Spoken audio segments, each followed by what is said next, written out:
This is an incident that spanned several hours this afternoon with a task force of U.S. Marshals and other law enforcement agencies all at that one residence there on Galway Drive, the 5000 block. Hunter Signs continuing our team coverage now. He's live at the staging area near that scene to walk us through the timeline before and after shots were fired. Hunter?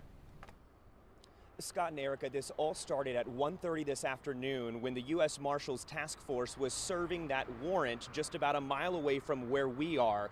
And we heard from the chief admiring the bravery and the heroism that so many officers showed today. And we saw it for ourselves from Chopper 9 that was over that scene for hours this afternoon. Channel 9 was overhead as dozens and dozens of CMPD officers and federal agents descended on this scene, knowing many of their own were shot. CMPD tells us early this afternoon a U.S. Marshals task force was working an investigation at this home on Galway Drive when they were shot at.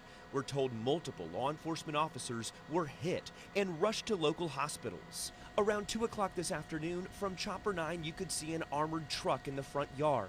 Officers on the side of the house, their main priority, getting to their shot colleagues while trying to stop the threat.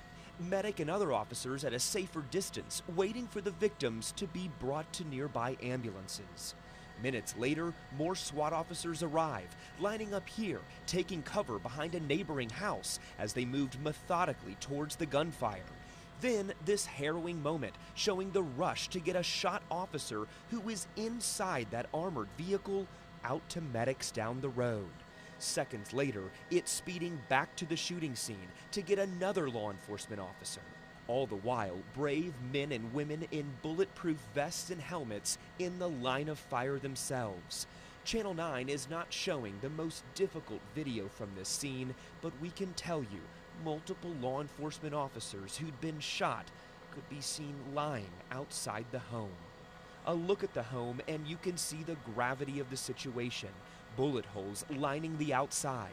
Later, one of the armored trucks moves in, taking the door and windows off the home as they continued for hours trying to get to those dangerous suspects inside.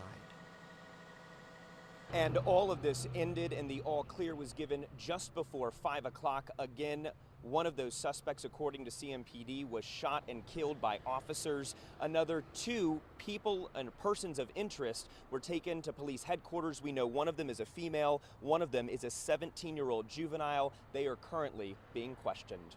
We are live in East Charlotte tonight. Hunter Signs, Channel 9 Eyewitness News. Hunter, thank you. Well, now as we approach